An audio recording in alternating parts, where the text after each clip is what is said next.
ദൈവത്തിന് സ്തോത്രം. ദൈവത്തിന്റെ അതിപരിശുദ്ധമായ നാമം വാഴ്ത്തപ്പെടുമാറാകട്ടെ.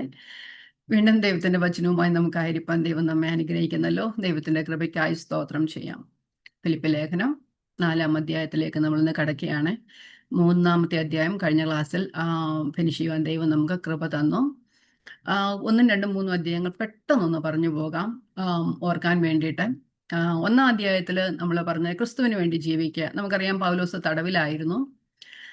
അവിടെ പൗലോസ് പറയുന്നുണ്ട് തൻ്റെ തടവ് സുവിശേഷത്തിന്റെ അഭിവൃദ്ധിക്ക് കാരണമായി തീർന്നു. അപ്പം പൗലോസിന്റെ തടവ് നിമിത്തം ചിലർ ക്രിസ്തുവിനെ ചിലർ അസൂയോടെ പ്രസംഗിക്കുന്നു, ചിലർ സ്നേഹത്തോടെ പ്രസംഗിക്കുന്നു എന്ന് പറഞ്ഞില്ലേ നമ്മൾ. അത് കഴിഞ്ഞ് പറയുന്നു തൻ്റെ ജീവിതം ലക്ഷ്യമെന്ന് പറയുന്നത് ക്രിസ്തുവിനെ മഹത്വപ്പെടുത്തുക. താൻ എങ്ങനെയായിരുന്നാലും ക്രിസ്തുവിന്റെ നാമം തന്നിൽ മഹിമപ്പെടേണ്ടേ ഉള്ളൂ. ഇപ്പോഴാണ് എപ്പോഴാണേലും അങ്ങനെ പൗലോസ് അങ്ങനെ പറയാനായിട്ട് ഇടയായത്. തൻ്റെ ചെയിനായിരിക്കും, ചെയിനായാലും അല്ല തൻ്റെ സ്വാതന്ത്ര്യത്തിന്റെ അനുഭവമായാലും സുവിശേഷം അറിയിക്കുന്ന സമയത്താൽ എങ്ങനെയായാലും ഏത് വിധമായാലും ക്രിസ്തുവിനിൽ മഹത്വപ്പെടുവാൻ ഇടയായി തീരണമെന്ന് പൗലോസ് പറയുന്നുണ്ട്. നമ്മൾ 21-ാമത്തെ വാക്യത്തിൽ കാണുന്നു, എനിക്ക് ജീവിക്കുന്ന ക്രിസ്തുവും മരിക്കുന്ന ലാഭവുമാകുന്നു. നമുക്കറിയാം വലിയൊരു വിശ്വാസ പ്രമേയം അവിടെ പറയുന്നത് വിട്ടുപിരിഞ്ഞ് ക്രിസ്തുവിനോടുകൂടെ ഇരിക്കാൻ എനിക്ക് കാംക്ഷയുണ്ടെന്ന് പറയുന്നുണ്ട്. അത് അത്യുത്തമമല്ലോ എന്ന് പറയുന്നുണ്ട് അല്ലേ. എങ്കിലും ഞാനിപ്പോൾ ജഡത്തിൽ ജീവിച്ചിരിക്കാൻ നിങ്ങൾ നിമിത്തം ഏറെ ആവശ്യം, അത് എൻ്റെ വേലയ്ക്ക് ഫലം വരുമെങ്കിൽ ഞാനിപ്പോൾ ഇങ്ങനെ ആയിരിക്കാനായിട്ട് ആഗ്രഹിക്കുന്നു എന്ന് പറയുന്നു. അത് കഴിഞ്ഞിട്ട് നമ്മൾ കാണുന്നത് ഏറ്റവും നല്ല ഒരു പ്രചോദനം നൽകുന്ന ഒരു വാക്യമാണ് വിശ്വാസത്തിൽ ഏക മനസ്സോടെ സുവിശേഷത്തിന്റെ ആ വിശ്വാസത്തിനായി പോരാടണം എന്നുള്ളത് അല്ലെ. ഒന്നിലും ഏക മനസ്സോടെ ഒന്നിലും കുലുങ്ങി പോകാതെ വിശ്വാസത്തിന്റെ ആ പോരാട്ടം കഴിക്കണമെന്ന് പറയുന്നുണ്ട്. അപ്പൊ സാഹചര്യങ്ങൾ എങ്ങനെയായാലും അത് ക്രിസ്തുവിൽ സന്തോഷിക്കുകയും വിശ്വാസത്തിൽ ഉറച്ചു നിൽക്കുകയും ചെയ്യണം. നമ്മുടെ സാഹചര്യങ്ങൾ ഏത് സമയത്തും മാറിപ്പോകാം. ക്രിസ്തുവിൽ ആശ്രയിച്ചിരിക്കുന്നവർക്ക് ഒരിക്കലും മാറാത്ത ദൈവത്തിൽ ആശ്രയിക്കാനും അങ്ങനെ ആ സന്തോഷത്തിൽ നിലനിൽപ്പാനും കഴിയും. പൗലോസ് ഇപ്പോൾ എവിടെയായിരിക്കുന്നത്? തടവിലായിരിക്കുകയാണ്. ആ തടവിലായിരിക്കുമ്പോഴും പൗലോസ് പറയുന്നു കർത്താവിൽ സന്തോഷിപ്പീൻ എന്ന് പറയുന്നു. 2-ാമത്തെ അധ്യായത്തിൽ നമ്മൾ കണ്ട ക്രിസ്തുവിന്റെ താഴ്മ, ക്രിസ്തുവിന്റെ മനസ്സ് നമ്മൾ കണ്ടു. ആദ്യത്തെ വാക്യങ്ങളിൽ പറയുന്നുണ്ട് നമ്മളെല്ലാവരും എങ്ങനെയിരിക്കണം? ഏക ചിന്തയിലിരിക്കണം, ഐക്യമത്യത്തോടിരിക്കണം, സ്നേഹത്തിലിരിക്കണം, വിനയത്തിലിരിക്കണം. അങ്ങനെയാവണം ക്രിസ്തുവിലുള്ളവർ. സ്വന്തം കാര്യങ്ങൾ മാത്രം നോക്കാതെ മറ്റുള്ളവരുടെ കാര്യങ്ങളും കൂടെ പരിഗണിക്കുക. അവിടെ പറയുന്നുണ്ട് ക്രിസ്തുവേശുവുള്ള അതേ ഭാവം തന്നെ നിങ്ങളിലും ഉണ്ടായിരിക്കണം. കർത്താവായ യേശു ക്രിസ്തു ദൈവരൂപത്തിലായിരുന്നിട്ടും ദൈവത്തോടുള്ള സമത്വം മുറുകെ പിടിക്കാതെ ഈ ലോകത്തിലേക്ക് വന്ന് മനുഷ്യ സാദൃശ്യത്തിലായി അനുസരണമുള്ളവനായി തീർന്നു. എവിടെ വരെ? ക്രൂശില മരണത്തോളം അനുസരണമുള്ളവനായി തീർന്ന ആ ക്രിസ്തുവിന്റെ മാതൃക പിന്തുടരണമെന്ന് പറയുന്നു. നമുക്ക് പൗലോസിന്റെ ജീവിതം അതിന് മാതൃകയായിട്ട് നമുക്ക് അവിടെ കാണുവാൻ കഴിയും. പൗലോസിനെ തന്നെയല്ല, അവിടെ എപ്പഫ്രാദിത്തോസിനെയും അതുപോലെ തന്നെ തീമത്തിയോസിനെയും ആ ക്രിസ്തുവിന്റെ ഭാവമുള്ളവരായി നമ്മളവിടെ പഠിച്ചു. യേശുവിനെ പോലെ താഴ്മയോടും സ്നേഹത്തോടും കൂടെ ജീവിക്കുക എന്നാണ് 2-ാം അധ്യായം പറയുന്നത്. ഇനി 3-ാം അധ്യായത്തിൽ വരുന്നതോ പൗലോസ് പറയുന്നു തൻ്റെ ജീവിതത്തിൽ ഏറ്റവും വലിയ നേട്ടമെന്ന് പറയുന്നത് ക്രിസ്തുവിനെ അറിയുക. പൗലോസിന്റെ ജീവിതത്തിന്റെ ആദ്യ ഭാഗങ്ങൾ നമ്മൾ കാണുന്നുണ്ട്. എങ്ങനെയായിരുന്നു? വലിയ കുടുംബ മഹിമയുള്ളവൻ, വലിയ പാരമ്പര്യമുള്ളവൻ, ന്യായപ്രമാണം സംബന്ധിച്ച് പരീക്ഷണ, ന്യായപ്രമാണത്തിലെ നീതി സംബന്ധിച്ച് അനീതിൻ എന്നൊക്കെ പറഞ്ഞ് ഭയങ്കരമായ നേട്ടങ്ങളൊക്കെ ഉണ്ടായിരുന്ന പൗലോസ് പറയുകയാണ് ഞാൻ ക്രിസ്തുവിനെ കണ്ടത് മൂലം എൻ്റെ ഈ വലിയ നേട്ടങ്ങളെല്ലാം ഞാൻ എങ്ങനെയാണെന്ന് ഛേദമെന്ന് എണ്ണുന്നു, ചവറായിട്ട് എണ്ണുന്നു. കാരണം കയ്യിൽ വയ്ക്കാൻ കൊള്ളാത്ത ഡങ്കായിട്ട് ഞാൻ എണ്ണുകയാണെന്നാണ് പറയുന്നത്. അപ്പം പൗലോസിന്റെ വലിയൊരു ലക്ഷ്യമെന്ന് പറയുന്നത് ക്രിസ്തുവിനെ അറിയുന്നതും അവനിലൂടെയുള്ള നീതി ലഭിക്കുന്നതുമാണ്. ആ യേശു ക്രിസ്തുവിനെ വിശ്വാസത്താൽ വിശ്വസിക്കുന്നവർക്ക് നൽകുന്ന നീതി തന്നെ തനിക്ക് ലഭിച്ചു. താൻ പറഞ്ഞു ന്യായപ്രമാണം സംബന്ധിച്ച് താൻ അനന്യതനാ, ന്യായപ്രമാണത്തിലെ നീതി സംബന്ധിച്ച് ഞാൻ അനന്യനാ. എന്നിട്ട് പറയുകയാണ് ക്രിസ്തുവിലെ നീതിയാണ് ഞാൻ ആഗ്രഹിക്കുന്നത്, അത് വിശ്വസിക്കുന്ന എല്ലാവർക്കും നൽകപ്പെടുന്ന ആ നീതിയാണെന്ന് പറയുന്നത്. അത് കഴിഞ്ഞ് പൗലോസ് പറയുന്നത് ഞാൻ ഇപ്പോഴും പൂർണ്ണനായിട്ടൊന്നുമില്ല, ഞാൻ ക്രിസ്തുവിനാൽ ഞാൻ പിടിക്കപ്പെട്ടത് കൊണ്ട് എനിക്കും പിടിക്കാമോ എന്ന് വെച്ച് ഞാൻ പിന്തുടരുന്നതേ ഉള്ളൂ. നിങ്ങൾ തികഞ്ഞവരൊക്കെ അങ്ങനെ തന്നെ ചിന്തിച്ചോളാം. ഇതുവരെ ഞാനൊന്നും ഒരു പൂർണ്ണതയിലായിട്ടില്ല. ഞാൻ പരിജ്ഞാന പൂർത്തിയിൽ എത്തുവാനായിട്ടാണ് ഞാൻ മുന്നേറിക്കൊണ്ടിരിക്കുക. ഞാൻ ക്രിസ്തു എന്നെ പിടിച്ചത് പിന്തുടരുകയുള്ളൂ എന്ന് പൗലോസ് പറയുക. എന്നിട്ട് പൗലോസ് പറയുകയാണ് ഭൂമിയിലെ കാര്യങ്ങളിൽ മനസ്സ് വയ്ക്കാതെ സ്വർഗീയ പൗരന്മാരായി ജീവിക്കണം. നമ്മുടെ പൗരത്വം സ്വർഗത്തിലാകുന്നു. അതാണ് നമ്മൾ പഠിച്ചു നിർത്തിയത്. നമ്മുടെ പൗരത്വം സ്വർഗത്തിലാകുന്നു. അവിടെ നിന്ന് നമ്മുടെ കർത്താവായ യേശു ക്രിസ്തു രക്ഷിതാവായി വരുമെന്ന് നാം കാത്തിരിക്കുന്നു. അവിടെ വന്നിട്ട് യേശു വരുമ്പോൾ എന്തോ ചെയ്യും? നമ്മുടെ താഴ്ചയുള്ള ശരീരത്തെ അവന്റെ മഹത്വമുള്ള ശരീരത്തോട് അനുരൂപമാക്കി രൂപാന്തരപ്പെടുത്തും. അതാണ്. അപ്പം ക്രിസ്തുവിനെ അറിയുന്നത് മൂലം ആ ക്രിസ്തുവിലുള്ള ആ വഴിയിലൂടെ ഓടണം, അല്ലെ? അങ്ങനെ പറഞ്ഞ ബിരുദ പ്രാപിക്കാൻ വേണ്ടി ഓടുക. ദൈവത്തിന്റെ ആ പരമവിളിയുടെ ബിരുദിനായി ഞാൻ ലാക്കിലേക്ക് ഓടുന്നു. ക്രിസ്തീയ ജീവിതം ഒരു ഓട്ടമാണ്. താനിപ്പോ ഓട്ടക്കളത്തിലാണ് എന്ന് വേണേ പറയുന്നത്. അപ്പം പറയും ഓട്ടക്കളത്തിൽ നിന്നുപോലെ ഇല്ല, തടവിലായിട്ടും ഓടുകയാണ്. എന്തുവാ? മറ്റുള്ളവരോട് സുവിശേഷം അറിയിച്ചു. തന്റെ ബന്ധനങ്ങൾ സുവിശേഷത്തിന് അഭിവൃദ്ധിക്ക് കാരണമായിരുന്നു. ഇപ്പോഴും താൻ ഓട്ടക്കളത്തിലാണ്. അപ്പം നമ്മൾ സ്വർഗീയമായതിൽ ലക്ഷ്യം വെച്ച് കഴിഞ്ഞാൽ, നമ്മൾ കൊലോസ്യലേഖനം 3:1 പറഞ്ഞു, സ്വർഗത്തിലുള്ളത് തന്നെ ഉയരത്തിലുള്ള അന്വേഷിക്കുക, ഉയരത്തിലുള്ളതിനെ ചിന്തിക്കുക. അങ്ങനെയായാൽ ഈ ഭൂമിയിലുള്ളതിലൊന്നും നമ്മുടെ കണ്ണു വയ്ക്കാതെ മുമ്പോട്ടുള്ള യാത്ര സുഗമമായി ഓടുവാനായിട്ട് കഴിയും. ഇനി 4-ാമത്തെ അധ്യായത്തിലേക്ക് വരുമ്പോൾ കുറെ കൽപ്പനകളാണ്. നമുക്ക് പൗലോസിന്റെ ലേഖനങ്ങൾ എല്ലാം അറിയാം. ആദ്യത്തെ 2-3 അധ്യായം കഴിഞ്ഞാൽ ആ ഉപദേശങ്ങളൊക്കെ കഴിഞ്ഞ് 4-ാമത്തെ അധ്യായത്തിലൊക്കെ വരുമ്പം എന്തോ വരുന്നേ? പ്രായോഗിക ജീവിതമാ, ഉപദേശങ്ങളാ വരുന്നത്. ഇവിടെ കുറെ കൽപ്പനകളാ പറയുന്നത്. ഇവിടെ പറഞ്ഞ് സന്തോഷിപ്പീൻ, സമാധാനത്തോടെ ഇരിപ്പീൻ, പ്രാർത്ഥിപ്പീൻ, സംതൃപ്തിയോടെ ഇരിപ്പീൻ, യേശുക്രിസ്തുവിലുള്ള ശക്തി നിങ്ങൾ അനുഭവിച്ചറിയണം എന്ന് പറയുന്ന. എപ്പോഴും സന്തോഷിക്കുക. നമ്മൾ 4-4 കാണുന്നു. നമ്മുടെ സാഹചര്യങ്ങൾ എങ്ങനെയായിരുന്നാലും നാം കർത്താവിൽ സന്തോഷിക്കണം. അവിടെ പറഞ്ഞിട്ട് വീണ്ടും വീണ്ടും പിന്നെയും ഞാൻ നിങ്ങളോട് പറയാം, കർത്താവിൽ വീണ്ടും സന്തോഷിപ്പീൻ. എവിടെ കിടന്നാ പറയുന്നതെന്ന് ഓർക്കണം. ഓക്കെ. 5-ാമത്തെ വാക്യത്തിൽ പറഞ്ഞ നിങ്ങളുടെ സൗമ്യത സകല മനുഷ്യരും അറിയട്ടെ എന്ന് പറയുന്നുണ്ട്. ആദ്യത്തെ വാക്യങ്ങൾ പറഞ്ഞ് ഏക ചിന്തയോടിരിക്കണമെന്ന് പറയുന്നു. അത് കഴിഞ്ഞിട്ട് പറയുന്നു പ്രാർത്ഥിക്കണം. നിങ്ങളുടെ ഒന്നിലും നിങ്ങൾ ആകുലപ്പെടരുത്. നിങ്ങളുടെ ആവശ്യങ്ങൾ സ്തോത്രത്തോടെ ദൈവത്തോട് അറിയിക്കുക വേണ്ടേ. അതും ഒരു കൽപ്പനയായിട്ടാണ് നമുക്ക് കാണുവാനായിട്ട് കഴിയും. അങ്ങനെയായാൽ ആ ദൈവത്തിന്റെ സകല ബുദ്ധിയും കവിയുന്ന സമാധാനം നിങ്ങളുടെ ഹൃദയങ്ങളെ കാക്കും, കാവൽ ചെയ്യുമെന്നാ പറയുന്നത്. അത് കഴിഞ്ഞിട്ട് പറയുന്നത് ചിന്തകളൊന്നും വേണ്ട എന്നല്ല, ചിന്തകൾ വേണം, പക്ഷെ അത് നിങ്ങളെ ആകുലപ്പെടരുത്. പക്ഷെ ആ ചിന്തകൾ, ആ വേണ്ടാത്ത ചിന്തകളൊക്കെ മാറ്റി വെച്ചിട്ട് അത് നല്ല ചിന്തകളെ കൊണ്ട് നിറയ്ക്കണം. അവിടെ 8-ാമത്തെ വാക്യത്തിൽ സത്യമായതൊക്കെയും ഘനമായതൊക്കെയും നീതിയായതൊക്കെയും നിർമ്മലമായതൊക്കെയും രമ്യമായതൊക്കെയും സൽഗുണവും സൽകീർത്തിയുമായതൊക്കെയും നിങ്ങൾ ചിന്തിച്ചു കൊള്ളണം. നല്ല ചിന്തകളെ കൊണ്ട് നിറച്ചാൽ നമ്മുടെ ജീവിതം, ക്രിസ്തുവിലുള്ള ജീവിതം സുഗമമായി മുമ്പോട്ട് പോകുവാനായിട്ട് കഴിയും. എന്നിട്ട് പൗലോസിന്റെ ജീവിതത്തിൽ 11-12 വാക്യത്തിൽ ഇങ്ങനെ പറയുന്നുണ്ട്, തനിക്ക് സംതൃപ്തിയോടിരിക്കാൻ അറിയാം, അലംഭാവത്തോടെ ഇരിക്കാൻ ഞാൻ പഠിച്ചിട്ടുണ്ട്. സമൃദ്ധിയായാലും അത് താഴ്ചയായാലും വിശന്നിരുന്നാലും എല്ലാം തനിക്ക് തൃപ്തനായിരിക്കാനും സംതൃപ്തിയോടിരിക്കാനും പൗലോസിന് കഴിയും. കാരണം എന്നെ ശക്തനാക്കുന്നവൻ മുഖാന്തരം ഞാൻ സകലത്തിലും മതിയാകുന്നു എന്ന് പൗലോസ് പറയുന്നു. തന്റെ ശക്തിയുടെ ഉറവിടം കർത്താവാണ്. അതുകൊണ്ട് ആ ചങ്ങലയായാലും കർത്താവിൽ ധൈര്യപ്പെട്ടിരിപ്പാനും കർത്താവിൽ ഉറച്ചു നിൽപ്പാനും പൗലോസിന് കഴിയുന്നത്. എന്നിട്ട് ഫിലിപ്പിയർ തങ്ങളെ സഹായിച്ചതിൽ പൗലോസ് അവരോട് നന്ദി പറയുന്നു. എന്നിട്ട് ഫിലിപ്പിയർ ഇപ്പം കഷ്ടത എന്ന കണ്ണ ശോധനയിലും മഹാദാരിദ്ര്യത്തിലും ആയിരിക്കുന്ന ഒരു ജനതയാണ്. അവരോട് പറയാം, നിങ്ങളുടെ കഷ്ടതയിൽ നിന്ന് നിങ്ങൾ എന്നെ സഹായിച്ച, പലപ്പോഴും നിങ്ങൾക്ക് എന്നെ സഹായിക്കാനായിട്ട് ആഗ്രഹം ഉണ്ടായിരുന്നെങ്കിലും അവസരം കിട്ടിയില്ല. പൗലോസ് പറയേ, നമ്മുടെ ദൈവം നിങ്ങളുടെ ആവശ്യങ്ങളൊക്കെ തൻ്റെ മഹത്വത്തോടെ ധനത്തിനൊത്തവണ്ണം പൂർണ്ണമായി തീർത്തരും. ദൈവത്തിന്റെ ധനത്തിനൊത്തവണ്ണം നിങ്ങളുടെ ആവശ്യങ്ങളൊക്കെ മഹത്വത്തോടെ പൂർത്തിയാക്കി തരുമെന്ന് പറയുന്നുണ്ട്. അപ്പൊ അവിടെ കാണുന്നത് ഒന്നിലും ആകുലപ്പെടേണ്ട എന്നാണ് നമ്മൾ ഈ കാണുന്നത്. ആകുലപ്പെടാതെ നമ്മൾ ജീവിക്കുകയാണെങ്കിൽ നമ്മുടെ ജീവിതം, ആ ക്രിസ്തുവുള്ള ജീവിതം മുമ്പോട്ട് പോകുവാനായിട്ട് കഴിയും. ഇനി നമുക്ക് വാക്യത്തിലേക്ക് കടക്കാം. വായിക്കാം 1-ാമത്തെ വാക്യം. അതുകൊണ്ട് എൻ്റെ പ്രിയരും വാഞ്ചിതരുമായ സഹോദരന്മാരെ, എൻ്റെ സന്തോഷവും കിരീടവുമായുള്ളവരെ, ഇങ്ങനെ കർത്താവിൽ നിലനിൽപ്പിൻ പ്രിയമുള്ളവരെ.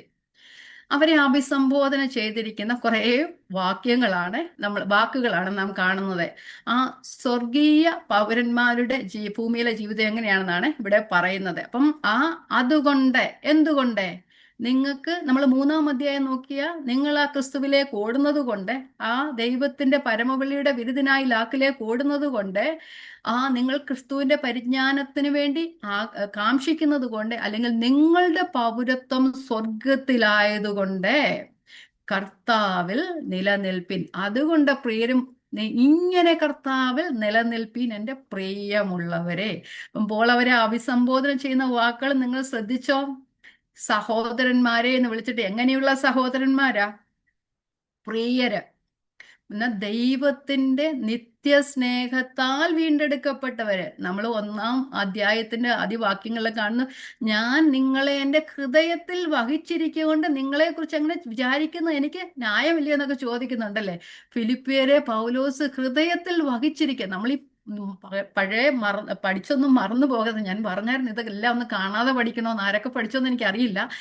എനിവേ, അപ്പം ദൈവത്തിന്റെ ആ നിത്യസ്നേഹത്താൽ വീണ്ടെടുക്കപ്പെട്ടവരും ക്രിസ്തുവിനോട് ചേർന്ന് ജീവിക്കുന്നവരും അവരെ പൗലോസ് തന്റെ ഹൃദയത്തിൽ വഹിച്ചിരിക്കുന്ന അവരെ പറയാൻ എൻ്റെ പ്രിയരാണ് നിങ്ങള്.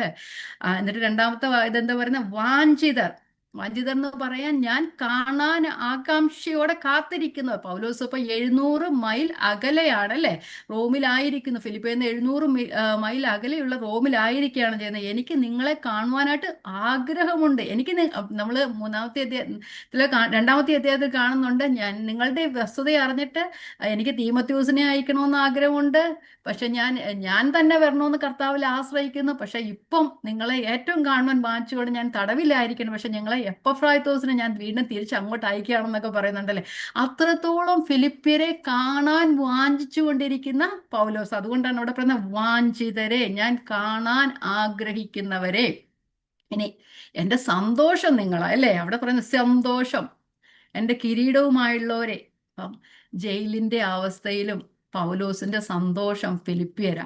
എന്തുകൊണ്ടാ? അവരുടെ ജീവിതം അങ്ങനെ ആയതുകൊണ്ടാ. സുവിശേഷത്തിന്റെ അഭിവൃദ്ധിക്ക് വേണ്ടി പോരാടുന്നത്.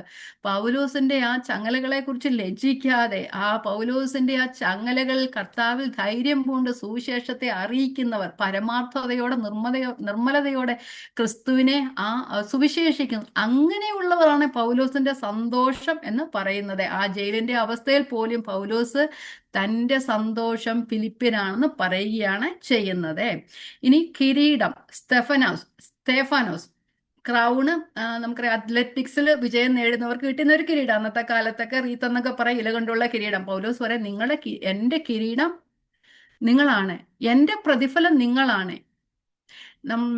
എന്ന് വെച്ചാൽ പൗലോസ് ആ സുവിശേഷത്തിന് വേണ്ടി പോരാടി അവിടെ ചെന്ന് അവരോട് സുവിശേഷം അറിയിച്ചത് കൊണ്ട് ആ സഭ ഉണ്ടാകുവാനൊക്കെ കാരണം. അനേക സ്ഥലങ്ങളിൽ പൗലോസ് പോയി അവിടെ സുവിശേഷം അറിയിച്ചു. നമ്മുടെ സ്വർഗത്തിലുള്ള പ്രതിഫലം എന്താ ആയിത്തീരുന്നത്? നമുക്ക് കിരീടമായിട്ട് എന്താ സ്വർഗത്തിൽ കിട്ടുന്നത്? നമ്മൾ സുവിശേഷം അറിയിച്ചോ, നമ്മൾ ചെയ്ത സുവിശേഷ വേലയ്ക്കുള്ള പ്രതിഫലമാണ് കിട്ടുന്നത്. അതുകൊണ്ട് പറയാ, ഞാൻ സ്വർഗത്തിൽ ചെല്ലുമ്പോൾ എൻ്റെ പ്രതിഫലം നിങ്ങളാണ്, നിങ്ങളെ കാണുന്നതാണ് എൻ്റെ പ്രതിഫലമെന്ന് പറയുന്നത് അല്ലേ. അപ്പം നമ്മൾ ദാനിയേലിന്റെ പുസ്തകത്തിൽ പറയുന്നുണ്ട്, അനേകരെ നീതിയിലേക്ക് നയിക്കുന്നവർ നക്ഷത്രങ്ങളെ പോലെ ശോഭിക്കുമെന്ന് പറയുന്നുണ്ട് അല്ലേ. അപ്പം പൗലോസ് അവരെ പറയുക, നിങ്ങൾ എൻ്റെ കിരീടമാണെന്ന് പറയുക. നിങ്ങൾ ക്രിസ്തുവിന് വേണ്ടി ഞാൻ നിങ്ങളെ ക്രിസ്തുവിന്റെ വചനം പഠിപ്പിച്ചു, നിങ്ങളിൽ ക്രിസ്തു ഉരുവാകുവാനായിട്ട് ഞാൻ ഇടയായി തീർന്നു. പക്ഷെ നിങ്ങൾ ആ രക്ഷയ്ക്കായി പ്രവർത്തിക്കുമെന്ന് പറഞ്ഞപ്പോൾ നിങ്ങൾ ആ രക്ഷയ്ക്കായി പ്രവർത്തിക്കുന്നവരാണ്. നിങ്ങളുടെ രക്ഷ നിങ്ങൾ പ്രവൃത്തിഭാഗത്തിൽ കൊണ്ടുവരുന്ന. അതുകൊണ്ടല്ലേ അവർ കഷ്ടത എന്ന ശോധനയിലായിരുന്നിട്ടും മഹാദാരിദ്ര്യത്തിലായിരുന്നിട്ടും വളരെ സന്തോഷത്തോടെ മറ്റുള്ളവരെ സഹായിക്കാനും, ഇപ്പൊ 700 മൈൽ അകലെയായിരിക്കുന്ന പോളിനെ ശുശ്രൂഷിക്കാനായിട്ട് അവരുടെ സഭയിലെ മൂപ്പനായ എപ്പഫ്രായിത്തോസിനെ അയക്കുകയും എപ്പഫ്രായിത്തോസിന്റെ കയ്യില് സഹായവുമായി അയക്കുകയാണ് ചെയ്യുന്നത്. അപ്പൊ അങ്ങനെയുള്ള ഒരു സഭ ആ ക്രിസ്തുവിന് വേണ്ടി പോരാടുന്നവർ പൗലോസിന്റെ കിരീടമാണെന്നാണ് പൗലോസ് പറയുന്നത്. അപ്പം വലിയൊരു എന്ന് പറഞ്ഞാൽ അവരെ സംബോധന ചെയ്യുക. എങ്ങനെയുള്ള സഭ? എൻ്റെ പ്രിയരെ ഞാൻ എൻ്റെ ഹൃദയത്തിൽ വഹിച്ചിരിക്കുന്നു, എൻ്റെ വാഞ്ചിതരെ ഞാൻ കാണാൻ ആഗ്രഹിക്കുന്നു. നിങ്ങൾ എൻ്റെ സന്തോഷമാണ്, നിങ്ങൾ എൻ്റെ കിരീടമാണ്. അങ്ങനെയുള്ള സഹോദരന്മാരെ എന്നിട്ട് പറയാണ്, ഇങ്ങനെ കർത്താവിൽ നിലനിൽപ്പീൻ. എങ്ങനെ കർത്താവിൽ നിലനിൽക്കണം? ആ സ്റ്റാൻഡ് ഫേം എന്ന മിലിറ്ററി വേർഡാണ് ഉപയോഗിച്ചിരിക്കുന്നത്. അത് ഒരു കൽപ്പനയാണ്, നിലനിൽപ്പീൻ എന്നുള്ളത്. അത് കൽപ്പന എന്ന് പറഞ്ഞാൽ നമുക്ക് വായിച്ചു വിടാനുള്ളതല്ല, അത് അനുസരിക്കാനുള്ളതാണ് കൽപ്പന എന്ന് പറയുന്നത്. അപ്പം പൗലോസ് 3-ാം അധ്യായത്തിൽ പറയുന്നുണ്ട്, ഞാൻ ക്രിസ്തുവിനോടുകൂടെ മുമ്പോട്ട് പോവുകയും എനിക്കൊരു ബിരുദുണ്ട്, ദൈവത്തിന്റെ പരമബലിയുടെ ബിരുദിനായി ഞാൻ ലാക്കിലേക്ക് ഓടുന്നു. അപ്പം പറയാം, നിങ്ങളും എന്നെ അനുകരിപ്പിൻ, ഞങ്ങൾ കാണിച്ചു തന്ന മാതൃക പ്രകാരം നടക്കുന്നവരെയും കുറിക്കൊള്ളുവീൻ എന്നൊക്കെ പറഞ്ഞിട്ട് പറയണം, ഇങ്ങനെ കർത്താവിൽ നിലനിൽപ്പീൻ. ഞങ്ങൾ എങ്ങനെ കർത്താവിൽ നിലനിൽക്കുന്നു, ഞങ്ങളെ പിന്തുടരുന്നവർ എങ്ങനെ കർത്താവിൽ നിലനിൽക്കുന്നു, അതേ മാതൃക അനുസരിച്ച് നിങ്ങളും കർത്താവിൽ നിലനിൽപ്പീൻ. പൗലോസ് നിലനിൽക്കാൻ പറയുന്ന അവർ കണ്ടുകൊണ്ടിരിക്കുക അല്ലേ.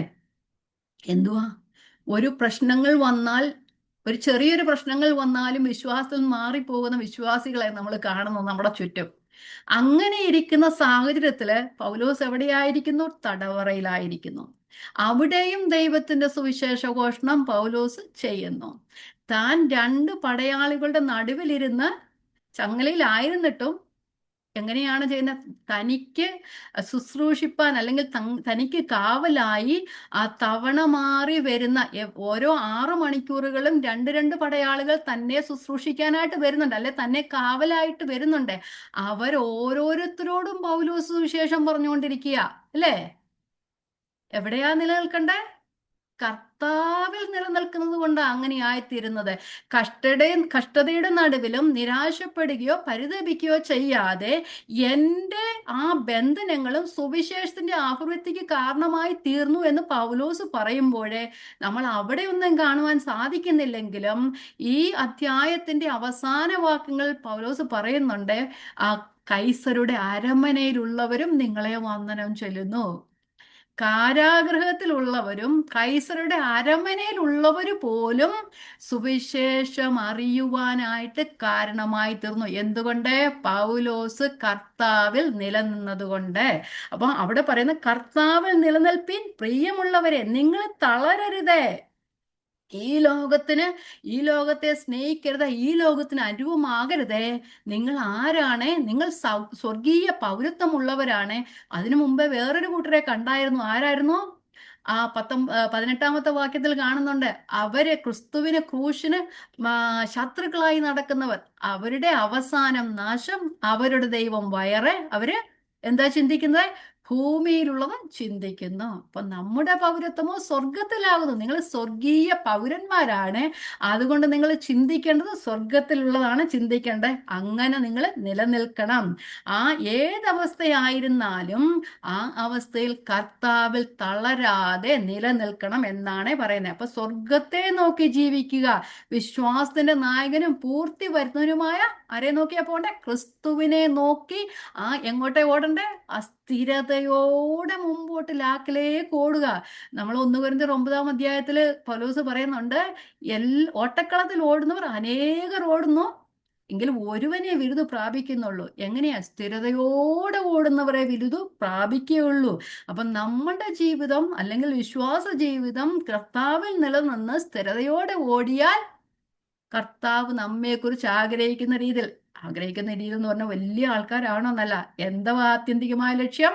ക്രിസ്തുവിന്റെ അനുരൂപത എന്നതാണ് ആത്യന്തികമായ ലക്ഷ്യം. ദൈവത്തിന്റെ ഇഷ്ടമോ നമ്മുടെ ശുദ്ധീകരണം തന്നെ. ആ പാതയിലേക്ക് പോകുവാനായിട്ട് കഴിയുകയുള്ളൂ. ഇവിടെ കർത്താവിൽ എന്ന പദം നിരവധി പ്രാവശ്യം ഈ അധ്യായത്തിൽ തന്നെ കാണുവാനായിട്ട് കഴിയും. 1-ാമത്തെ വാക്യം നമ്മൾ വായിച്ച, കർത്താവിൽ നിലനിൽപ്പിൻ.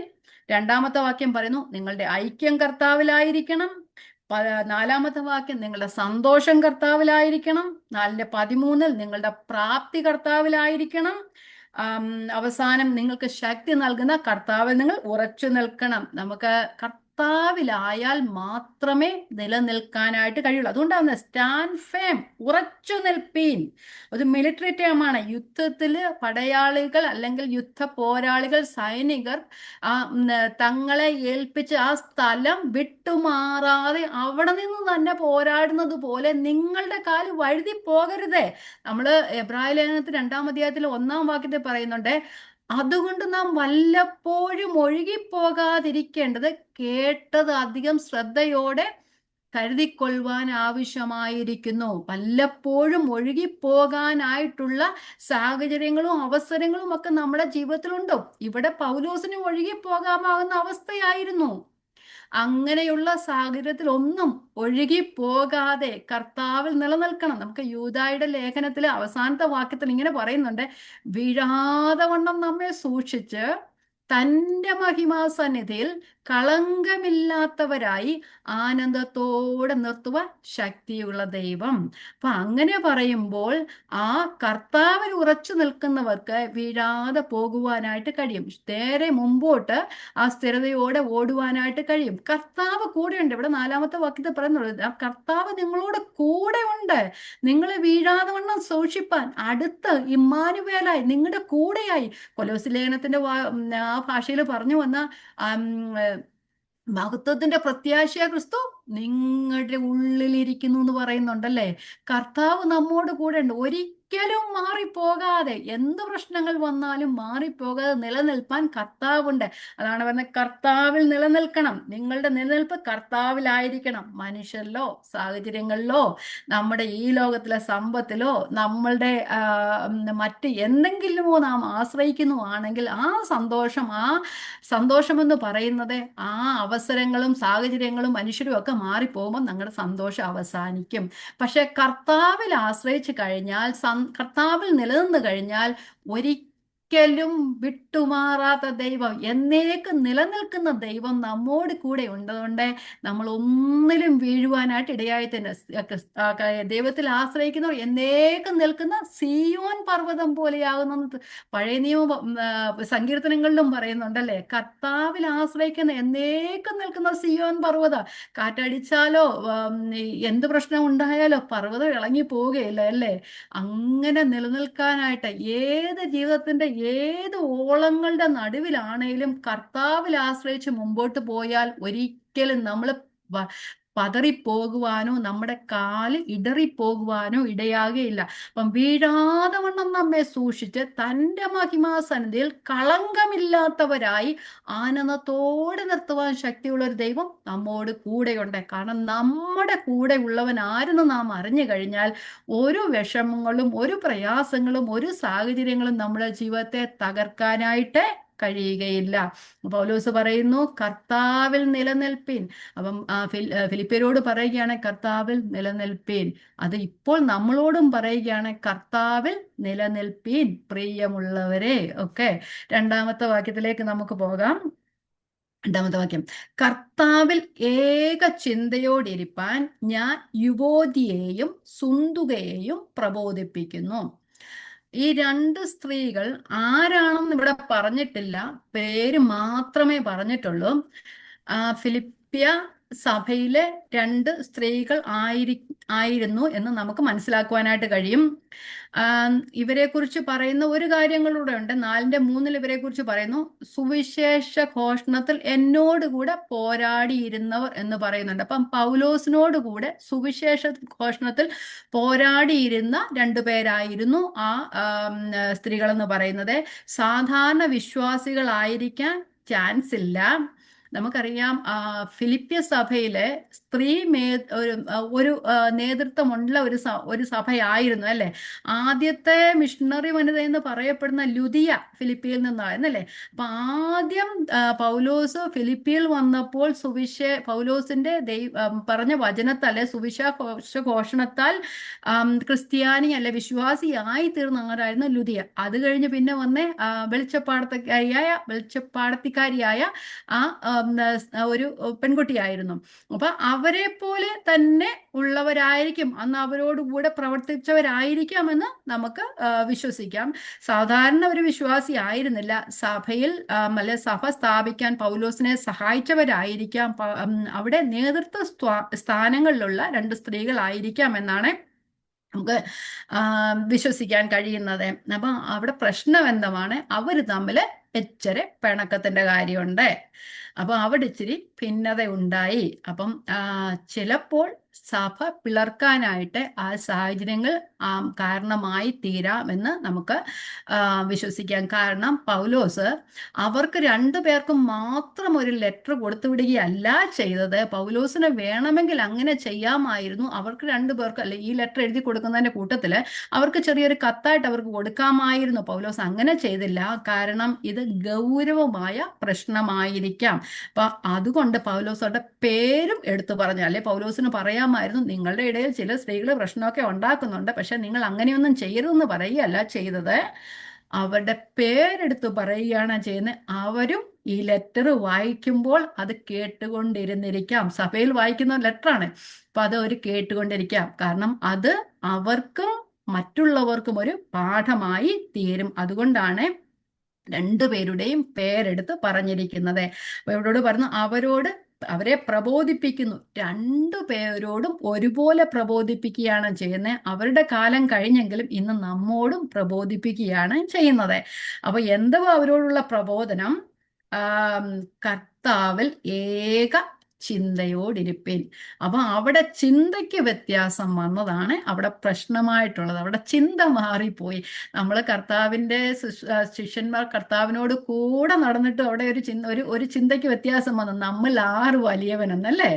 അപ്പൊ എവിടെയും കർത്താവിനോട് കൂടെ നടന്നവരിലും അങ്ങനെയുള്ള പ്രശ്നങ്ങൾ ഉണ്ടാകും, നമ്മൾ വചനത്തിൽ വായിച്ചിട്ടുണ്ട്. അപ്പം അവിടെ ചിലപ്പം ആര് വലിയതെന്നുള്ള പ്രശ്നമായിരിക്കാം. ഞാനും കർത്താവിന്റെ പേരിൽ പോരാടുന്നു, ഞാനും കർത്താവിന്റെ ശുശ്രൂഷ, നീ നമ്മളിൽ ആരാ വലുതെന്നാണോ എന്നുള്ള ചിന്തയായിരിക്കാം, ചിലപ്പോൾ അറിയില്ല. പക്ഷെ എന്തുമായിരിക്കട്ടെ, പൗലോസ് പറയുകയാണ്, നിങ്ങൾ എങ്ങനെയായിരിക്കണം? കർത്താവിൽ ഏകചിന്തയോടായിരിക്കാൻ.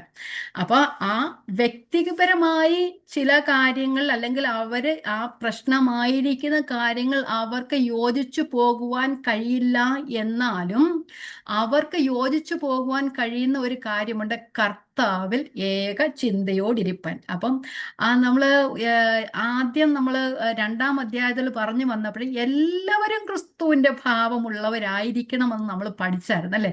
അപ്പൊ എല്ലാവരും ക്രിസ്തുവിന്റെ ഭാവമുള്ള, ഓരോരുത്തരും മറ്റുള്ളവനെ തന്നേക്കാൾ ശ്രേഷ്ഠം എന്ന് എണ്ണിക്കൊള്ളണം എന്നൊക്കെ പറഞ്ഞു. അത് ക്രിസ്തുവിന്റെ ഭാവമാ.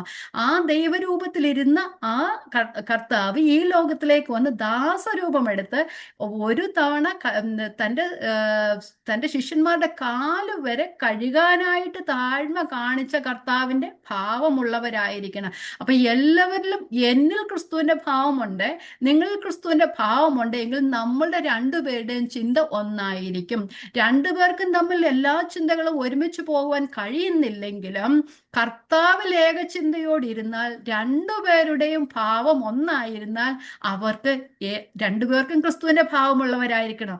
അവരുടെ ഭാവമല്ല, രണ്ടുപേർക്കും ക്രിസ്തുവിന്റെ ഭാവമുള്ളവരായിരുന്നാൽ ഒരേ രീതിയിൽ ഐക്യപ്പെട്ടു പോകുവാനായിട്ട് കഴിയും. അപ്പൊ ഇവിടെ ഏകചിന്തയുള്ളവരായിരിപ്പേൻ എന്നല്ലേ പറയുന്നത്. അപ്പൊ ഒരേ മനസ്സുള്ളവരാകണം, രണ്ടുപേരും ക്രിസ്തുവിന്റെ മനസ്സുള്ളവരാകണം.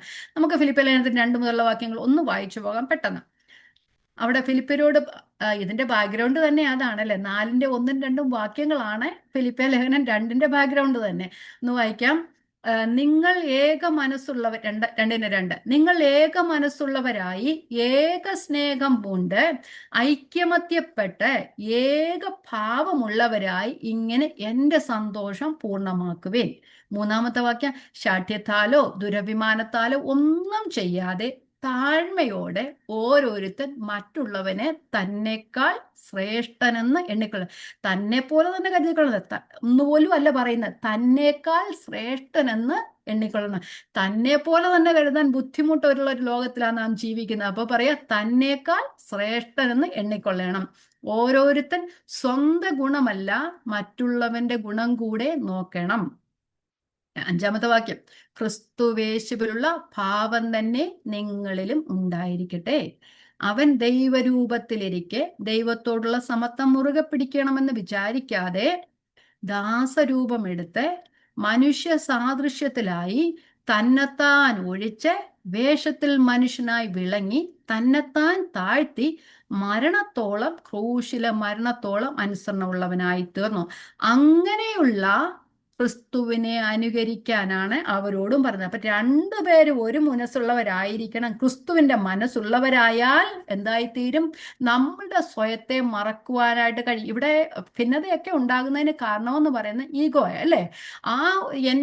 അവരെക്കാൾ ഞാൻ വലുതാകണം, അല്ലെങ്കിൽ അവരുടെ പ്രവൃത്തിയേക്കാൾ ഞാൻ ചെയ്യുന്നു വലുതാകണം, എന്നെ മാനിക്കണം, എൻ്റെ തല ഉയരണം, ഇതൊക്കെയാണ്. അപ്പൊ ആ ക്രിസ്തുവിന്റെ ഭാവമാണെങ്കിൽ ക്രിസ്തു താഴ്മയുള്ളതാണ്. മരണത്തോളം, ക്രൂശിലെ മരണത്തോളം താഴ്മയുള്ളവനായി തീർന്ന ക്രിസ്തുവിന്റെ മാതൃക പിന്തുടരുകയാണെങ്കിൽ നമ്മളുടെ ഈഗോസും നമ്മളുടെ ആ സെൽഫിഷ് അംബീഷൻസും ഒക്കെ മാറുവാനായിട്ട് കഴിയും. അപ്പം രണ്ട് പേർക്കും ഒരേ ചിന്തയും ഒരേ മനസ്സും ഉള്ളായിരിക്കും.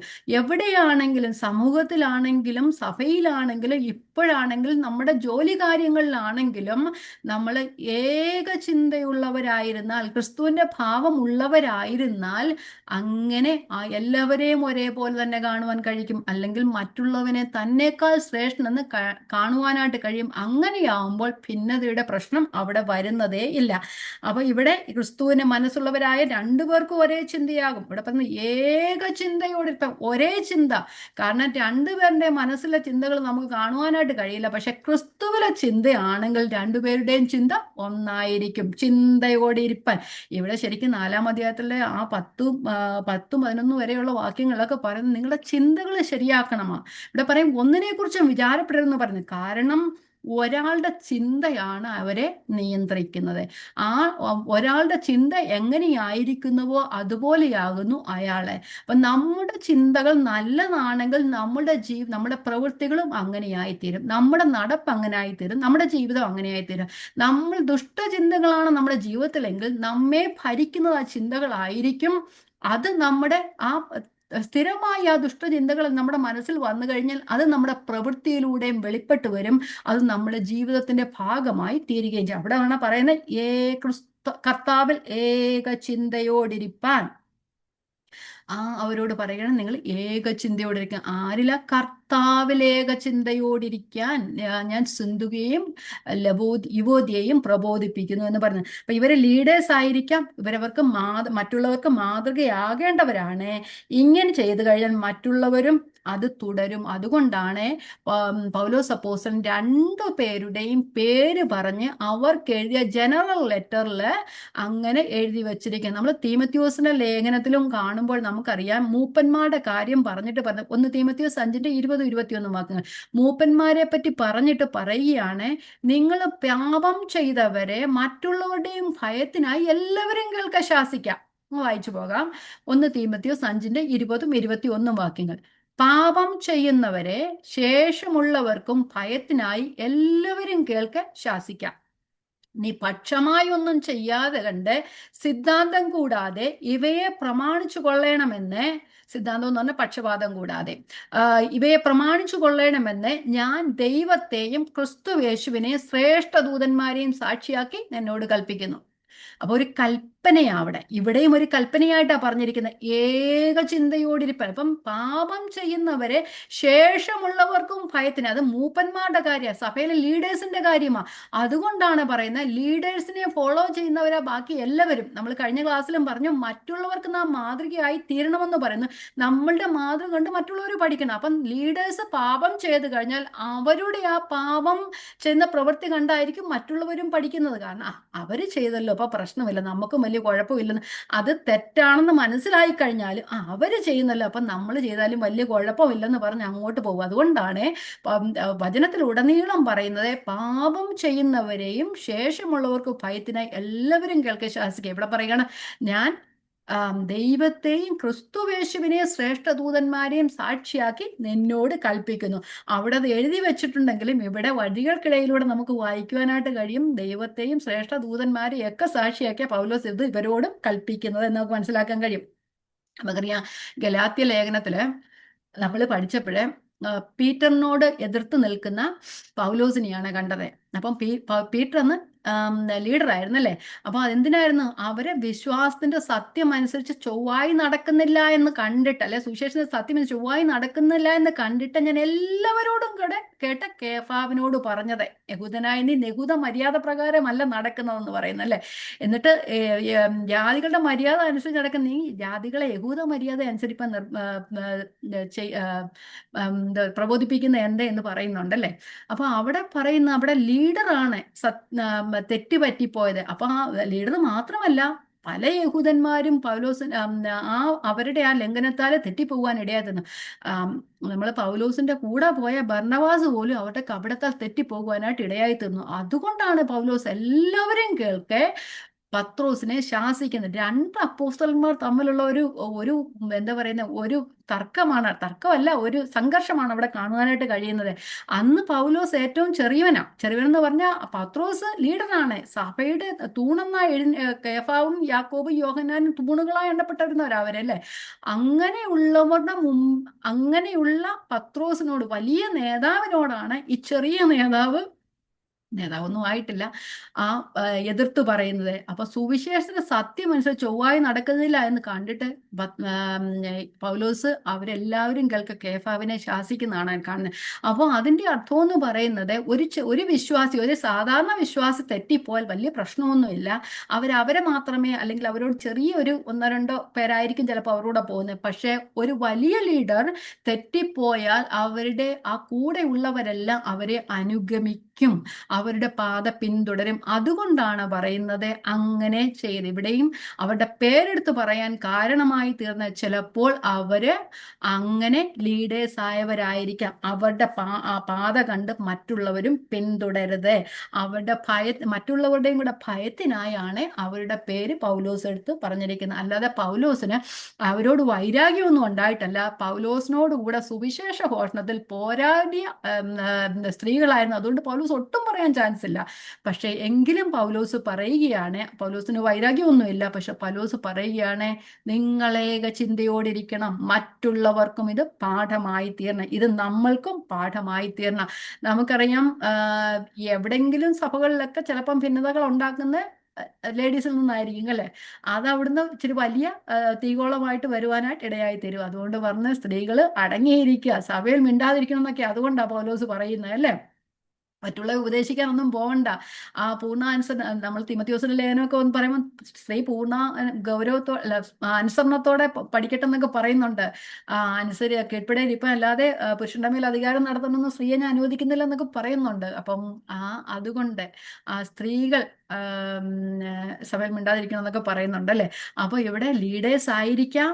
അതുകൊണ്ട് അവരോടുകൂടെ പറയുക, മറ്റുള്ളവരും കേൾക്കുന്നതിന് വേണ്ടി, മറ്റുള്ളവർക്ക് മാതൃകയായിട്ട് പൗലോസ് പറയുക, നിങ്ങൾ കർത്താവിലേക ചിന്തയോട് ഇരിക്കണം. അത് ക്രിസ്തുവിന്റെ സുവിശേഷത്തിന് വിരോധമാണ്. അപ്പൊ ക്രിസ്തുവിന്റെ പ്രാർത്ഥന തന്നെ നമുക്കറിയാം. യോഹന്നാന്റെ സുവിശേഷം 17-ാം അധ്യായത്തിൽ കർത്താവ് പ്രാർത്ഥിക്കുന്നത് എങ്ങനെയാ പ്രാർത്ഥിക്കുന്നത്? ഞങ്ങൾ ഐക്യതയുള്ളവരായിരിക്കുന്ന പോലെ ഞങ്ങൾ വിശ്വസിക്കുന്നവർ ഇവരും ഐക്യതയുള്ളവരായിരിക്കണം. കർത്താവിന്റെ പ്രാർത്ഥന ക്രൂശിലേക്ക് പോകുന്നതിന് അല്പം മുമ്പ് കർത്താവിന്റെ പ്രാർത്ഥന ക്രിസ്തുവിലുള്ള എല്ലാവരും ഐക്യതയുള്ളവരായിരിക്കണം. അത് അന്ത്യം വരെയും അങ്ങനെ തന്നെയാണ്. കർത്താവ് വരുവോളം എല്ലാവരും ഐക്യതയുള്ളവരായിരിക്കണമെന്നാണ് കർത്താവിന്റെ ഇഷ്ടം. പിന്നെ അടുത്തതായിട്ട് ഈ സഭയിലൊക്കെ പിളർപ്പുണ്ടാക്കുന്നത് സാത്താനാണ്.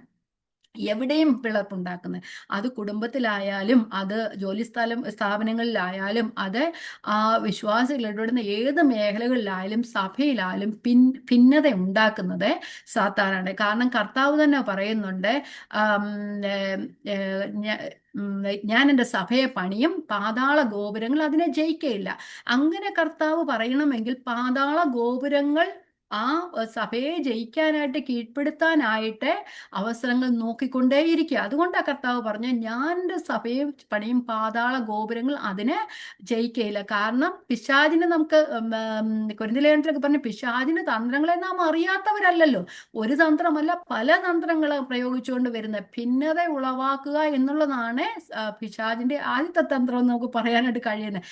കാരണം നമ്മുടെ മനസ്സിലാണെങ്കിലും വേണ്ടാത്ത ചിന്തകളെ കൊണ്ടുവന്നിട്ട് നമ്മുടെ വീട്ടിലാണേലും, നമ്മുടെ സഭയിലാണേലും, നമ്മുടെ സമൂഹത്തിലാണേലും ഭിന്നത ഉണ്ടാക്കുവാനായിട്ട് ശ്രമിക്കും. ആ ചെറിയ ചെറിയ വഴക്കുകളോ, ചെറിയ ചെറിയ നമ്മുടെ മനസ്സിലെ ചിന്താകുലങ്ങളോ അത് വലിയ ചിന്തകളും കാര്യങ്ങളുമായി മാറുകയും ഭിന്നത ഉണ്ടാകുകയും സഭ പിളരുക തന്നെയല്ല, കുടുംബം പിളർന്നു പോകുവാനും കാരണമായി തീരും അല്ലെ. വിശ്വാസികളുടെ ഭവനങ്ങളിലൊക്കെയും ഭിന്നത ഉണ്ടാക്കിയിട്ട് പിരിച്ചു കളയുവാനായിട്ട് സാത്താൻ ശ്രമിക്കും. അതുകൊണ്ട് ഭിന്നത, നമ്മുടെ ഹൃദയത്തിൽ എന്ത് ചിന്ത വന്നാലും കർത്താവിൽ നിലനിൽക്കണം, കർത്താവിൽ ഏക ചിന്തയോട് ഇരിക്കണം. നമ്മൾ ഏത് അവസ്ഥയിലായിരുന്നാലും കർത്താവ് അറിയാതെ നമ്മുടെ ജീവിതത്തിൽ ഒരവസ്ഥകളും വരികയില്ല.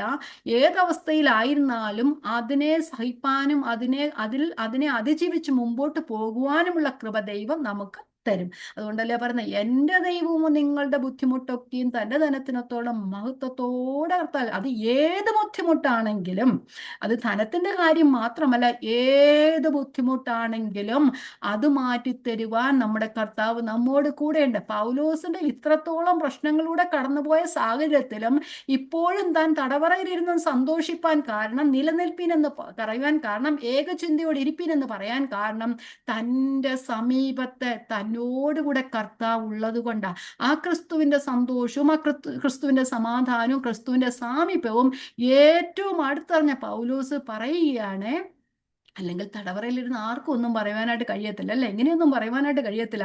തടവറയിൽ ഇരുന്നോട് പറയാം, ഇങ്ങനെ കർത്താവ് നിലനിൽപ്പിൻ, കർത്താവിൽ ഏക ചിന്തയോടെ ഇരിപ്പിൻ. അങ്ങനെ ഇരിക്കുന്ന പൗലോസ് നമ്മളോടും പറയുകയാണ്, ദൈവത്തിന്റെ വചനത്തിൽ എല്ലാ തിരുവഴുത്തും ദൈവശ്വാസീയമാകിയാൽ, ഈ എന്നല്ലേ നമ്മുടെ വചനം പറയുന്നത് തിമോഥെയോസിന്റെ ലേഖനത്തില്. അപ്പൊ ഇതെല്ലാം ദൈവത്താൽ ശ്വസിക്കപ്പെട്ട വചനമാ, ദൈവത്തിന്റെ ശ്വാസമാണിതല്ല. അതിപ്പം നമ്മോടും പറഞ്ഞുകൊണ്ടിരിക്കുകയാണ്, നിങ്ങളും ഏക ചിന്തയോടിരിപ്പീൻ, നിങ്ങളുടെ ചിന്ത മാറിപ്പോകരുത്, ഒരേ ചിന്ത മാത്രമേ നിങ്ങൾ ഉണ്ടാവൂ. അതൊക്കെ ബാക്കി പറഞ്ഞു വരുന്നത് സത്യമായതൊക്കെയും ഘനമായത് 12 പ്രാവശ്യം പറഞ്ഞുള്ളത് ഇനി അങ്ങോട്ട് പറയുന്നില്ല. അപ്പം നമ്മുടെ ചിന്ത മാറണം. അപ്പം ദൈവികമല്ലാത്ത ഒരു ചിന്തകളും നമ്മെ ഭരിക്കുവാനായിട്ട് ഇടയായിത്തീരുന്നത്. ഒന്നുകൂടെ പറയാം, ദൈവികമല്ലാത്ത ഒരു ചിന്തകളും നമ്മെ ഭരിക്കുവാനായിട്ട് ഇടയായിത്തീരുന്നത്. നമ്മൾ ഈ ലോകത്തിൽ ജീവിക്കുന്ന മനുഷ്യരാണ്, പല ചിന്തകളും നമ്മുടെ ജീവിതത്തിൽ കടന്നു പോകാം. നമ്മൾ ഒരു ഒരു ഒരു ഒരു ദിവസത്തിൽ തന്നെ ആയിരത്തിലധികം ചിന്തകൾ നമ്മളുടെ മനസ്സിലേക്ക് കടന്നു വരാം, അല്ലേ? അത് ഭാരങ്ങളായി തീരാം. പക്ഷേ അവിടെ ചിന്തകൾ വരരുതെന്നല്ല പറയുന്നത്, ഇത് ചിന്തകൾ ആകുലതകളായി മാറരുതേ. ആ ചിന്തകൾ നമ്മെ ഭരിപ്പാൻ നാം അനുവദിക്കരുത്. ആ ചിന്തകളെ നാം, എൻ്റെ ഭാഷയിൽ പറഞ്ഞ, താലോലിക്കരുത്. അപ്പൊ ആ ചിന്തകളെ താലോലിക്കാതെ കർത്താവിനെ അകത്തിരുത്തിക്കൊണ്ട് കർത്താവിന്റെ ചിന്തയോടിരുന്നാൽ നമ്മുടെ ഇടയിലോ നമ്മുടെ വീട്ടിലോ ഭിന്നത വരാതെ മുമ്പോട്ട് പോകുവാനായിട്ട് നമുക്ക് കഴിയും. ഇത് നമുക്ക് ബുദ്ധി ഉപദേശത്തിന് എഴുതി വച്ചിരിക്കുന്ന ദൈവത്തിന്റെ വചനം പറയുന്നത്, ഇത് കേൾക്കാൻ മാത്രമല്ല നമ്മുടെ ജീവിതത്തിൽ പ്രാവർത്തികമാക്കാനും കൂടെ ആണ്. ഓക്കെ, ഇനി അടുത്തതായിട്ട് നമുക്ക് പൗലോസിന്റെ ഇവര് ഏകചിന്തയോട് ഇരുന്നില്ലെങ്കിൽ, അല്ലെങ്കിൽ സഭയിൽ ഭിന്നതയായി പോയാൽ പൗലോസിന്റെ അധ്വാനം വെറുതെയായി പോകും. പൗലോസ് 2 അധ്യായത്തിൽ, ഞാൻ നിങ്ങൾക്ക് വേണ്ടി അധ്വാനിച്ചത് വെറുതെയായി പോയി എന്ന് കരുതുന്നു. അങ്ങനെ പോരുത്. ഞാൻ ഓടിയതും അധ്വാനിച്ചതും വെറുതെ അല്ല. നിങ്ങൾ എല്ലാവരും ക്രിസ്തുവിൽ നിലനിൽക്കണം. നിങ്ങൾ ഏക ചിന്തയോടെ ഇരുന്നാൽ മാത്രമേ നിങ്ങളുടെ രക്ഷയുടെ രക്ഷ പ്രാവർത്തികമാക്കുവാനായിട്ട് കഴിയത്തുള്ളൂ. 2-ാമത്തെ അധ്യായം നമ്മൾ പറഞ്ഞു, നിങ്ങളുടെ രക്ഷയ്ക്കായി പ്രവർത്തിപ്പീൻ, അല്ലെ? നിങ്ങളുടെ രക്ഷ പ്രവൃത്തിബോധത്തിൽ കൊണ്ടുവരുവീൻ. നിങ്ങൾ പല ചിന്തകളിലായിരുന്നാൽ നിങ്ങളുടെ രക്ഷയുടെ പ്രവൃത്തി കാണുവാനാകത്തില്ല. ഇവിടെ നോക്കിയേ, ഇവരുടെ ചിന്ത എന്തുവാ? അവരിൽ ഭിന്നതയുണ്ടായി, അവരുടെ പിണക്കമുണ്ടായി. ക്രിസ്തുവിന്റെ ഭാവം ഉണ്ടവരായിരുന്നെങ്കിൽ അവരിൽ പിണക്കം ഉണ്ടാകുമോ? പക്ഷെ അവര് രക്ഷിക്കപ്പെട്ടവരാണ്. നമ്മൾ ഇപ്പുറത്തെ വാക്യത്തിൽ കാണുന്നു, അവര് ജീവസ്വത പേരുള്ളവരൊക്കെയാണ്. പക്ഷേ അവരുടെ ചിന്ത ഇതുവരെ ശരിയായിട്ടില്ല. നമ്മുടെയും ചിന്ത ഇതുവരെ ശരിയായിട്ടില്ലെങ്കിൽ ഈ വചനമൊക്കെ നമ്മുടെ ചിന്തകൾ ശരിയാകുവാനായിട്ട് നമ്മളെ സഹായിക്കട്ടെ. നമ്മൾ ആരും പൂർണ്ണതയുള്ളവരല്ല. പൗലോസ് തന്നെ പറയുന്നുണ്ട്, ഞാൻ ആ പര്യാപ്തതയിലായിട്ട് എത്തിയിട്ടില്ല, ക്രിസ്തുവിന്റെ പൂർണ്ണതയിലായിട്ട് എത്തിയിട്ടില്ല. കർത്താവിനെ ഞാൻ പിടിക്കപ്പെട്ടത് കൊണ്ട് എനിക്കും പ്രാപിക്കാമോ എന്ന് വെച്ച് ഞാൻ ഓടുന്നതേ ഉള്ളൂ. പൗലോസ് ഇപ്പോഴും അവസാന നിമിഷങ്ങളിലേക്ക് എത്തിയിരിക്കണം. എന്നാലും ആ ഓട്ടക്കളത്തിലാ. നമ്മളപ്പോ എവിടെ എത്തി? നമ്മളും ഓട്ടക്കളത്തിലാ. നമ്മൾ ഏക ചിന്തയോടിരുന്ന് നാമും ആ വിശ്വാസത്തിന്റെ അഭിവൃദ്ധിക്കായി, സുവിശേഷ വിശ്വാസനായി പോരാട്ടം കഴിക്കണം. നമ്മുടെ ഓട്ടം എന്നും, നമ്മുടെ അധ്വാനവും പ്രയാസവും ഒക്കെ ആ ക്രിസ്തുവിനെ മുമ്പോട്ട്, നമ്മുടെ അധ്വാനവും പ്രയാസവും ഒക്കെ നമ്മുടെ ജീവിതത്തിൽ ഉണ്ടെങ്കിൽ ഏക ചിന്തയോടിരുന്ന് മുന്നോട്ട് പോയി കഴിഞ്ഞാൽ, നമ്മൾ അധ്വാനിച്ചും നമ്മൾക്ക് വേണ്ടി നമ്മുടെ പൂർവ്വപിതാക്കന്മാർ അധ്വാനിച്ചതും വെറുതെയായി പോയില്ല. പൗലോസിന്റെ അധ്വാനവും നമുക്ക് വേണ്ടി വെറുതെയായി പോയില്ല. പൗലോസ് കാരാഗൃഹത്തിലിരുന്നുകൊണ്ട് ഈ ലേഖനം എഴുതിയ, തൻ്റെ 2 കൈയിലും ചങ്ങലയാൽ ബന്ധിക്കപ്പെട്ട അവസ്ഥയിലും മറ്റുള്ളവരോട് പറഞ്ഞു കൊടുത്ത് ഈ വചനം എഴുതി വരുന്നത് എന്തുകൊണ്ടാണ്? ആ സുവിശേഷത്തിന്റെ അഭിവൃദ്ധിക്ക്, ഈ ലോകം അവസാനിക്കുന്നത് വരെ സ്വർഗത്തിൽ എന്നേക്കും സ്ഥിരമായിരിക്കുന്ന വചനത്തിന്റെ കൂട്ടത്തിൽ പൗലോസിന്റെ ഇത്രയും ലേഖനങ്ങൾ എഴുതപ്പെടുന്നത് ഇപ്പോഴും അത് സുവിശേഷത്തിന്റെ അഭിവൃദ്ധിക്ക് കാരണമായി കൊണ്ടിരിക്കുക. താൻ സുഖലോലിപതയിൽ ഇരുന്നല്ല, തനിക്ക് നല്ലോണം ഇരിക്കാനുള്ള സാഹചര്യത്തല്ല താൻ ഇരിക്കുന്നത്. എപ്പോഴും പടയാളികളാൽ കാക്കപ്പെട്ട അവസ്ഥയിൽ ഇരിക്കുമ്പോഴേ തനിക്കാണ് മനസ്സിന് ഏറ്റവും സമാധാനമില്ലാതിരിക്കേണ്ട അവസ്ഥ. അങ്ങനെയുള്ള അവസ്ഥയിൽ കർത്താവിൽ സന്തോഷത്തോടെ ഇരുന്ന് കർത്താവിൽ നിലനിന്നുകൊണ്ട് ഈ ലേഖനം എഴുതിയപ്പോൾ അത് സുവിശേഷത്തിന്റെ അപ്പുറത്തേക്ക് ഇന്നും നമ്മൾ വായിക്കുന്നു, നാളെയും നമ്മൾ വായിക്കും. നമ്മുടെ പുറമേ വരുന്ന കർത്താവിന്റെ വരവ് താമസിക്കുന്നെങ്കിൽ നമ്മുടെ പുറകെ ഉള്ള ബാക്കി എല്ലാ ദൈവമക്കളും ഇത് വായിക്കുവാനും ദൈവത്തിന്റെ വചനം ഈ ലോകത്തിൽ ഉള്ള കാലത്തോളം അനേകർ അതിൽ ഉറച്ചു നിൽപ്പാനും കാരണമായി തീരും. അതുകൊണ്ട് ഇപ്പോഴും പൗലോസിന്റെ തടവ് സുവിശേഷത്തിന്റെ അഭിവൃദ്ധിക്ക് കാരണമായി തീരുകയാണ് ചെയ്യുന്നത്. ഇവിടെ ഇപ്പം രക്ഷയ്ക്കായി പ്രവർത്തിക്കണമെന്ന് പറയുന്നു. രക്ഷയ്ക്കായി പ്രവർത്തിക്കുമ്പോൾ നാം എന്ത് ചെയ്യണം? ഈ വക്രതയും കോട്ടവുമുള്ള തലമുറയുടെ നാളിലാണ് നമ്മൾ ജീവിക്കുന്നത്. അവിടെ ജ്യോതിസുകളായി ഞങ്ങൾ പ്രകാശിക്കണം. എങ്ങനെയാ? ജീവന്റെ വചനം പ്രമാണിച്ചുകൊണ്ട്. ഇതൊക്കെ ജീവന്റെ വചനത്തിൽ ഉൾപ്പെട്ടതാ. കാരണം നമ്മൾ വിചാരിക്കുമോ വലിയ എന്താ പറയുന്ന വലിയ തിയററ്റിക്കൽ ആയിട്ടുള്ള കാര്യങ്ങളൊക്കെ പിന്തുടരുന്നത് ഒന്നുമല്ല. ഈ ചെറിയ കാര്യങ്ങൾ, ഇത് ചെറിയ കാര്യങ്ങളൊന്നും അല്ല. ഇങ്ങനെ എപ്പോഴും സന്തോഷിക്കണം, ഇടപെടാതെ പ്രാർത്ഥിക്കണം, അല്ലേ? ഇതൊക്കെ ഉള്ളൂ. കർത്താവിൽ നിലനിൽപ്പിൻ, ഏക ചിന്തയോടെ ഇരിപ്പിൻ. ഇതൊക്കെയാ വലിയ കാര്യങ്ങൾ. ഇത്ര കാര്യങ്ങളൊക്കെ നമ്മൾ അനുസരിച്ച് കഴിഞ്ഞാൽ നമ്മുടെ ജീവിതം മുമ്പോട്ട് പോകും. അതൊക്കെയാ വിശുദ്ധിയുടെ പാതയെന്ന് പറയുന്നത്.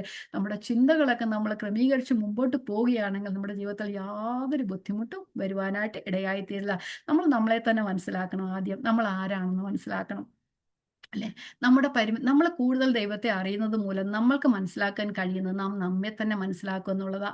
കാരണം ദൈവത്തെ മനസ്സിലാക്കാൻ കൂടുതൽ എല്ലാവർക്കും ദൈവത്തെ അറിയണം, അല്ലെ? എല്ലാവർക്കും ദൈവത്തെ അറിയണം, ദൈവവചനം കൂടുതൽ പഠിക്കണം, അങ്ങനെയായി തീരണം, ഇങ്ങനെയായി തീരണം. പക്ഷേ നമ്മൾ കൂടുതൽ ദൈവവചനം പഠിക്കുമ്പോൾ നമ്മളെ തന്നെ മനസ്സിലാക്കണം, നമ്മളുടെ സ്വഭാവം മാറണം, ദൈവത്തിന് അനുരൂപമായി നമ്മുടെ ജീവിതം തീരണം, ആത്മാവിന്റെ ഫലം നമ്മൾ നിറയപ്പെടണം. ഞാൻ എപ്പോഴും പറയുന്നത് പോലെ ആത്മാവിന്റെ ഫലം നമ്മൾ നിറയപ്പെടുന്നത് എങ്ങനെയാ?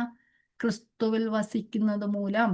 അപ്പം ക്രിസ്തുവിൽ വസിച്ച് നല്ല ഫലം പുറപ്പെടുവിക്കുന്നവരെ ജീവിപ്പാൻ നമ്മളെ ഓരോ ഈ ചിന്തകളും ഈ ഒരു ചെറിയ വാക്യങ്ങളാണേലും അത് നമ്മൾക്ക് ഇടയായി തീരട്ടെ. അത് നമുക്ക് വെറുതെ വായിച്ചു കളയാനോ എനിക്ക് പഠിപ്പിക്കാനോ അല്ല, അല്ലെങ്കിൽ നമ്മൾക്ക് എല്ലാവർക്കും ജീവിതത്തിൽ പ്രാവർത്തികമാക്കുവാനുള്ള കാര്യങ്ങളാണ്. നമുക്കറിയാം, എവിടെ നമ്മൾ ആയിരുന്നാലും, ജോലിസ്ഥലങ്ങളിലായിരുന്നാലും, വീട്ടിലായിരുന്നാലും, സഭയിലായിരുന്നാലും, എവിടെ ആയിരുന്നാലും നമ്മുടെ ചിന്തകൾ തെറ്റിപ്പോകും. എല്ലാവരുടെയും ചിന്ത ഒരുപോലെയല്ല. 10 പേരുണ്ടെങ്കിൽ 10 പേരുടെയും ചിന്ത പലതായിരിക്കും, 10 പേരുടെ അഭിപ്രായങ്ങൾ പലതായിരിക്കും. അപ്പം നമ്മൾ ആ സത്യമായതൊക്കെയും ഘനമായതൊക്കെ എന്ന് ചിന്തിച്ചു കഴിഞ്ഞാൽ, ക്രിസ്തുവിന്റെ ഭാവമുള്ളവരായിരുന്നാൽ ആരെങ്കിലും എന്തെങ്കിലുമൊക്കെ പറഞ്ഞോട്ടെ, ഞാൻ മൗനമായിരിക്കുക. സൗമ്യത എന്നൊക്കെ പറയുന്ന ഭയങ്കര വലിയൊരു സംഭവമല്ലേ? ദീർഘക്ഷമ, സൗമ്യത, ഇന്ദ്രിയജയം എന്നൊക്കെ പറയുന്നത്. അപ്പൊ അതൊക്കെ നമ്മൾ ഉണ്ടായിരുന്നാൽ നമ്മൾ വലിയ പ്രശ്നങ്ങളിൽ അകപ്പെടാതെയും മറ്റുള്ളവരുടെ പ്രശ്നങ്ങളിൽ നമ്മൾ ഇടപെടാതെയും കൂടുതൽ പ്രശ്നത്തിന് പോകാതെയും അങ്ങനെ ഇരിക്കുവാനായിട്ട് കഴിയും. അപ്പൊ ക്രിസ്തുവിൽ ഏക ചിന്തയോടെ ഇരിക്കാൻ നമുക്ക് കഴിയും. ഓക്കെ, നമുക്ക് ഇവിടെ പറഞ്ഞത് അപ്പം ക്രിസ്തുവിൽ ഏക ചിന്തയോടിരിപ്പാൻ യുവതിയെയും സുന്തുകയും പ്രബോധിപ്പിക്കുക. ഇനി അവരെ പ്രബോധിപ്പിക്കാൻ ഒരാളിനെ ആക്കി വെച്ചിട്ടുണ്ട്. അതിന്റെ 3-ാമത്തെ വാക്യം നമുക്ക് വായിക്കാം. സാക്ഷാൽ ഇണയാളിയായുള്ളോവേ, അവർക്ക് തുണ നിൽക്കണം എന്ന് ഞാൻ നിന്നോടും അപേക്ഷിക്കുന്നു. ജീവപുസ്തകത്തിൽ പേരുള്ള ക്ലേമന്ത് മുതലായ എൻ്റെ കൂട്ടുവേലക്കാരുമായി ആ സ്ത്രീകൾ എന്നോടുകൂടെ സുവിശേഷ ഘോഷണത്തിൽ പോരാടിയിരുന്നു. സാക്ഷാൽ ഇണയാളി ആയുള്ളവരെ, ഇണയാളി എന്ന് പറയുന്ന എൻ്റെ മീനിങ് എന്ന് പറയുന്ന കൂട്ടുനുകക്കാരൻ, ട്രൂ കമ്പാനിയൻ, ഒരേ നുകത്തിൽ കെട്ടിയവൻ. ഇവിടെ ഇണയാളി എന്ന് പറയുമ്പം ഒരാളിനെ ഉദ്ദേശിച്ചാണ്, ഒരു പേഴ്സണെ ഉദ്ദേശിച്ചാണ് അവിടെ പറയുന്നത്. ആളിന്റെ പേര് പറഞ്ഞിട്ടില്ല. നമ്മൾ ഈ ഗ്രീക്കിലെ ഇണയാളി അല്ലെങ്കിൽ കൂട്ടുനുകക്കാരൻ, ട്രൂ കമ്പാനിയൻ എന്ന് പറയുമ്പോൾ അതിന് സിസിഗസ് എന്നാണ് പറയപ്പെടുന്നത്. ആ പേരിൽ നിന്നാണ്, ആ പേരിന്റെ അർത്ഥമാണ് ട്രൂ കമ്പാനിയൻ എന്നുള്ളത്. അപ്പൊ ആ ഫിലിപ്പി സഭയിൽ അങ്ങനെ സിസിഗസ് എന്നോ മറ്റോ പേരുള്ള ഒരാൾ ആയിരിക്കാം, നമുക്കിവിടെ പറയുന്നില്ല. അങ്ങനെയുള്ള ഒരാളെ ആയിരിക്കാം, അല്ലെ സിസിഗോസ് എന്ന പേരുള്ള ആളോടായിരിക്കാം പറയുന്ന എന്ന് നമുക്ക് മനസ്സിലാക്കുവാനായിട്ട് കഴിയും. അപ്പൊ അങ്ങനെയുള്ള ഒരാളുണ്ടോന്ന് അറിയില്ല. പക്ഷെ എങ്ങനെയായാലും യുവോദിയെയും, ഞാൻ ലവോദി എന്നാ പറയുന്നത്, യുവോദിയെയും സിന്ധുകയും തമ്മിൽ കൂട്ടിയോജിപ്പിക്കാൻ മതിയായ ഒരാളാണ് ഈ ഇണയാളി എന്ന് പറയുന്നത്. ചിലപ്പോൾ ആ സഭയിലെ ഒരു എൽഡർ ആയിരുന്നായിരിക്കാം. ചിലർ പറയുന്നുണ്ട് അത് എപ്പഫ്രായിത്തോസ് ആണെന്ന് പറയുന്നുണ്ട്. അപ്പോൾ ആരായാലും നമുക്കതിൽ വിഷയമല്ല. ഈ തർക്കം തീർക്കാൻ ഈ രണ്ടു പേരുടെ ഇടയിൽ ഒരു തർക്കം തീർക്കാൻ മൂന്നാമതൊരാൾ വേണം. അപ്പം പൗലോസ് ദൂരെയാണ്, തനിക്കിപ്പോൾ ഇങ്ങോട്ട് വന്ന് സംസാരിക്കാനൊന്നും കഴിയത്തില്ല. അല്ലെങ്കിൽ ഈ ലെറ്റർ പോലും ഉണ്ടെങ്കിൽ പോലും അവരുടെ പ്രശ്നം തീരാൻ പോകുന്നില്ല. അതുകൊണ്ട് തന്നെ മൂന്നാമതൊരാൾ വേണം. അപ്പം ആ വിശ്വസ്തനായ ഒരാളെ പോള് പരമേൽപ്പിക്കുകയാണ് ചെയ്യുന്നത്. അപ്പോൾ അത് എപ്പഫ്രായിത്തോസ് ആയിരിക്കാം, അല്ലെങ്കിൽ കാരണം എപ്പഫ്രായിത്തോസിനെ തിരിച്ചയക്കുന്നുണ്ട്. സിസിഗോസ് എന്നൊരു വേറെ ആളായിരിക്കാം, ആരെങ്കിലും ആയിട്ട്. പക്ഷേ അവളോട് ഒരു അപേക്ഷയാണ്, നിന്നോടും അപേക്ഷിക്കുന്നു, അവർക്ക് തുണ നിൽക്കണം. തനിയെ തീർക്കാൻ പറ്റുന്ന പ്രശ്നമല്ല, അവരുടെ അടുക്കൽ പോയി നീ സംസാരിക്കണം. അപ്പം അങ്ങനെ അത് പൗലോസിനറിയാം, നല്ല ഒരു വിശ്വസ്തനായ ഒരാളാണ്. അപ്പൊ അങ്ങനെയുള്ള ഒരാൾക്ക് അവരുടെ ഇടയിലുള്ള പ്രശ്നം തീർക്കുവാനായിട്ട് കഴിയും. പൗലോസിനും കർത്താവിനും വേണ്ടപ്പെട്ട ആളായിരിക്കും, അല്ലെങ്കിൽ സഭയ്ക്ക് വേണ്ടപ്പെട്ടവരാണ്. അവർ തമ്മിൽ യോജിക്കാൻ അങ്ങനെ ഒരാൾക്ക് കഴിയുകയുള്ളൂ. നമ്മൾ ഗലാത്യ ലേഖനം 6-ാം അധ്യായത്തിന്റെ 1-ാമത്തെ വാക്യത്തിൽ പറയുന്നുണ്ട്, സഹോദരന്മാരെ, ഒരു മനുഷ്യൻ വല്ല തെറ്റിലും അകപ്പെട്ടു പോയെങ്കിൽ ആത്മീയരായ നിങ്ങൾ അങ്ങനെയുള്ളവരെ സൗമ്യതയുടെ ആത്മാവിൽ യഥാസ്ഥാനപ്പെടുത്തുവേൻ, നീയും പരീക്ഷയിൽ അകപ്പെടാതിരിക്കാൻ സൂക്ഷിപ്പൻ. അപ്പൊ ഏതു പേർക്കും പരീക്ഷ അകപ്പെടാം. നമ്മളിവിടെ നോക്കിയാല് യുവോദിയം സിന്ധുക എന്ന് പറയുന്നത് ലീഡേഴ്സ് ആയിരുന്നായിരിക്കാം. ആ പൗലോസിനോടുകൂടെ സുവിശേഷ ഘോഷണിൽ പോരാടിയിരുന്ന ആളാണ്. ഒന്നും വേണ്ട, നമുക്ക് പത്രോസിന്റെ കാര്യം തന്നെ നോക്കിയാൽ വലിയ ലീഡറായിരുന്നു. ആ തൂണുകളായി എണ്ണപ്പെട്ട സഭയുടെ തൂണുകളെന്ന് പറഞ്ഞിരുന്ന അടിത്തറയായിരുന്നവരെ തെറ്റിപ്പോകുവാനായിട്ട് ഇടയായി തീർന്നു. അപ്പം അവിടെ പറയുന്നത്, നീയും പരീക്ഷയിൽ അകപ്പെടാതിരിപ്പാൻ സൂക്ഷിച്ചുകൊള്ളുവീൻ. അപ്പൊ ഒരു മനുഷ്യൻ, ഒരു സഹോദരൻ വല്ല തെറ്റിലും അകപ്പെട്ടു പോയെങ്കിൽ ആത്മീയരായ നിങ്ങൾ അങ്ങനെയുള്ളവരെ സൗമ്യതയുടെ ആത്മാവിൽ യഥാസ്ഥാനപ്പെടുത്തുന്നു. അപ്പൊ സൗമ്യതയുള്ള ആളായിരുന്നു സിസിഗോസ്, അല്ലെങ്കിൽ ആ ഇണയാളിൽ നിന്ന് നമുക്ക് മനസ്സിലാക്കുവാനായിട്ട് കഴിയും. അപ്പൊ കാര്യങ്ങൾ സൗമ്യമായി ചെയ്യുവാൻ കഴിവുള്ളവനായിരുന്നു അദ്ദേഹം. അപ്പൊ ഇവര് പോളിനോടുകൂടെ സുവിശേഷഘോഷത്തിൽ പോരാടിയവരാണ്. അപ്പൊ ഏതു വിധത്തിലാണ് അവർ സഹായിച്ചതെന്ന് നമുക്കറിയില്ല. എങ്കിലും ചിലപ്പം സുവിശേഷം അറിയിക്കാൻ അധ്വാനിച്ചവരായിരിക്കാം, ചിലപ്പോൾ സാമ്പത്തിക സഹായം ചെയ്തവരായിരിക്കാം. അങ്ങനെയുള്ളവർ ഏത് കാര്യത്തിലായാലും അത് ഏതൊന്നുമില്ല, അവർ എങ്ങനെയെങ്കിലും പൗലോസിനോടുകൂടെ പോരാടിയവരായിരിക്കാം. പക്ഷേ ഒരു കാര്യം, അവരിൽ പ്രശ്നമുണ്ടായിരുന്നു, അവർക്ക് ക്രിസ്തുവിന്റെ ഭാവം ഉണ്ടായിരുന്നില്ല. അപ്പോൾ അവർക്ക് ക്രിസ്തുവിന്റെ ഭാവം വരണം. അപ്പൊ അവിടെ ഭിന്നത ഉണ്ടാകുവാനായിട്ട് ഇടയായിത്തീർന്നു. ക്രിസ്തുവിന്റെ ഭാവമുള്ളതിൽ ഭിന്നത വരത്തില്ല. അപ്പം ഇണയാളിയായുള്ളവരോട് പറയുകയാണ്, നീ അവരെ പോയി പ്രബോധിപ്പിക്കണം, അപേക്ഷിക്കണം എന്നാണ് പറയുന്നത്.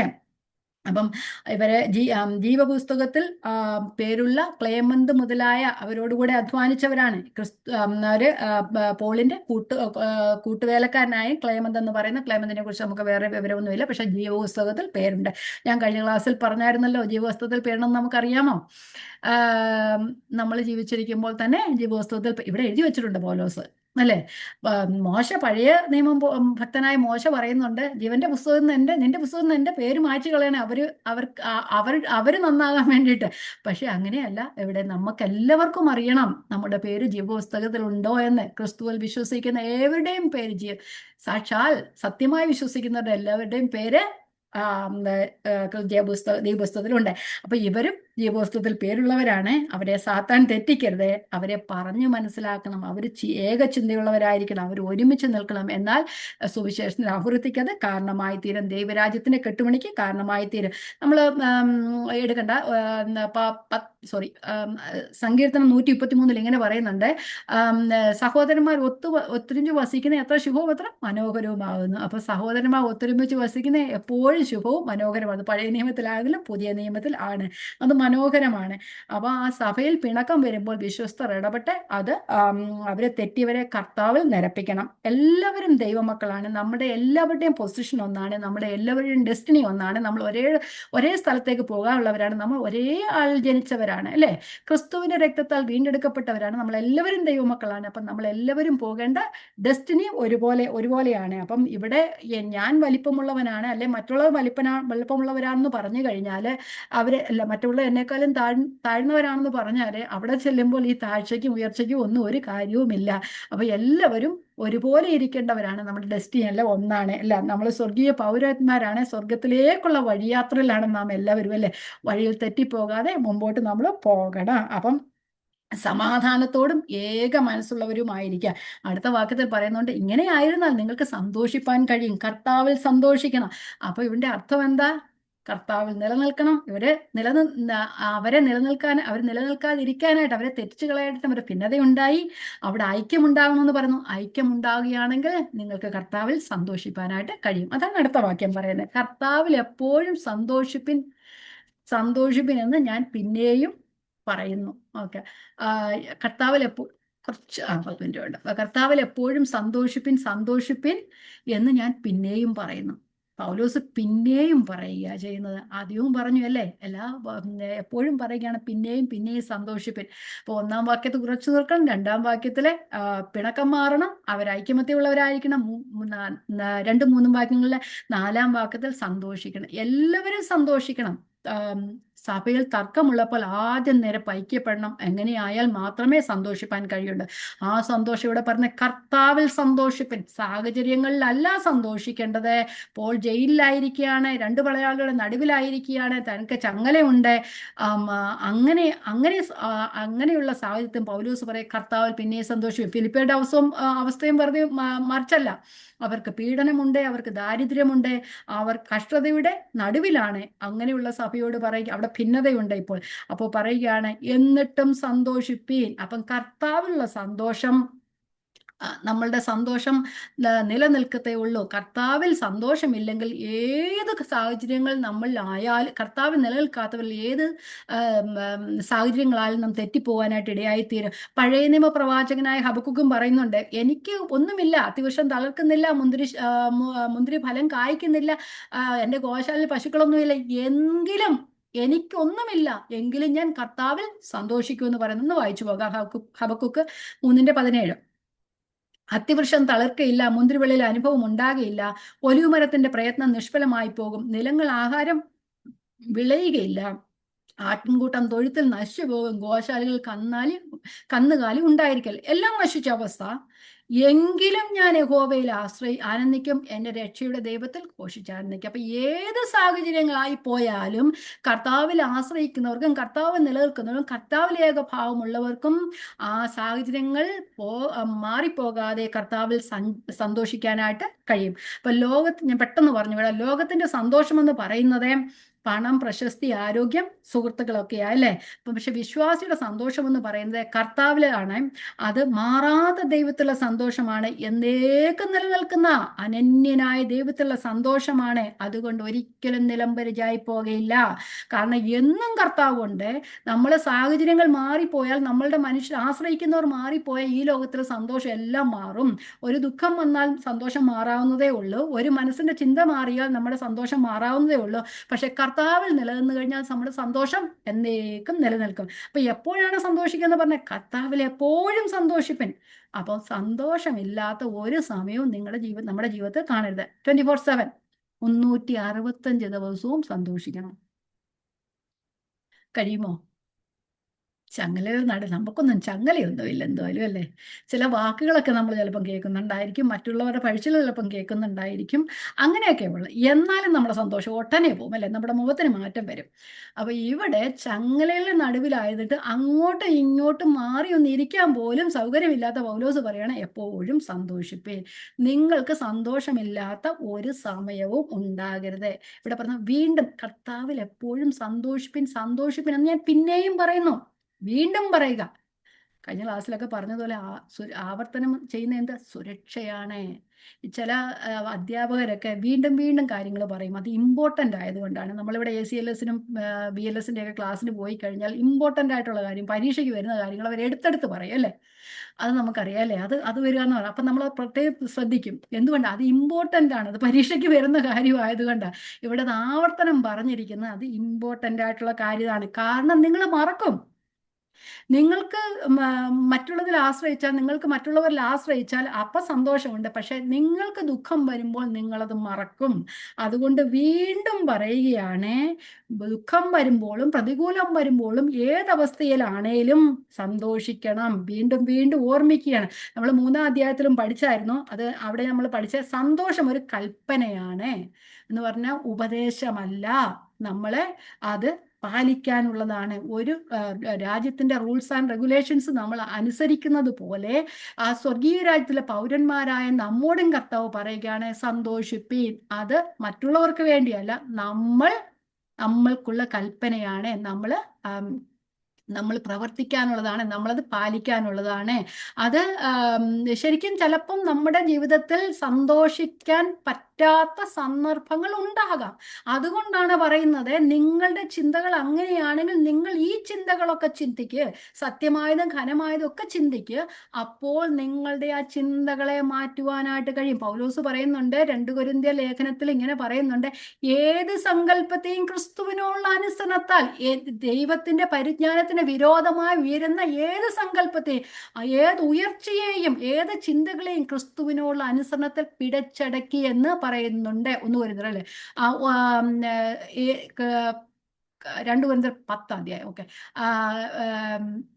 ക്രിസ്തുവിനുള്ള അനുസരണത്തെ പിടിച്ചടക്കി എന്ന് പറയുന്നുണ്ട്. അപ്പൊ ക്രിസ്തുവിനുള്ള അനുസരണത്തിൽ, അപ്പൊ കർത്താവിൽ നിന്നാൽ മാത്രമേ അത് നമുക്ക് പിടിച്ചടക്കുവാനായിട്ട് കഴിയുള്ളൂ. അപ്പൊ ഇവിടെ ഒന്ന്, സന്തോഷം ഒരു കൽപ്പനയാണ്, പെട്ടെന്ന് പറഞ്ഞു പോകാം, അത് നമ്മൾ പാലിക്കണം. രണ്ടാമത് അത് ആവർത്തിക്കുന്നത് സുരക്ഷയാണ്, അത് നമ്മൾക്ക് ഹൃദയത്തിന്റെ കാവലാണ്. ഇനി മൂന്നാമതായിട്ട് സന്തോഷം ഒരു ആയുധമാണ്. അത് ക്രിസ്തുവിലും ക്രിസ്തുവിന്റെ വചനത്തിൽ നാം ആശ്രയിക്കുകയാണെങ്കിൽ, ആ സന്തോഷത്തിൽ, ആ ക്രിസ്തുവിന്റെ വചനത്തിലും ക്രിസ്തുവിലും ആശ്രയിക്കുകയും ഉറച്ചിരിക്കുകയും ചെയ്യുന്നവന് ഒരു ദുരുപദേശവും നമ്മെ പിടിച്ചടക്കുവാനായിട്ട് കഴിയില്ല. ഒരു ദുരുപദേശം നമ്മെ വഴിതെറ്റിപ്പാനായിട്ട് കഴിയുമില്ല. അതുകൊണ്ടല്ലേ 2-ാം അധ്യായത്തിൽ നായ്ക്കളെ സൂക്ഷിപ്പിൻ, ആകാത്ത വേലക്കാരെ സൂക്ഷിപ്പിൻ, അവരൊക്കെ വന്നതുകൊണ്ടായിരിക്കും ഇവിടെ ഭിന്നത ഉണ്ടായത്. അതുകൊണ്ട് ഒരു ദുരുപദേശവും നമ്മെ പിടിച്ചടക്കുവാനായിട്ട് കഴിയുകയില്ല. അപ്പം വീണ്ടും പറയുന്നു, നായ്ക്കളുണ്ട് അവിടെ, ശത്രു ഓൾറെഡി അകത്തുണ്ട്. പക്ഷെ നിങ്ങൾ ഏക ചിന്തയുള്ളവരായിരിക്കുക.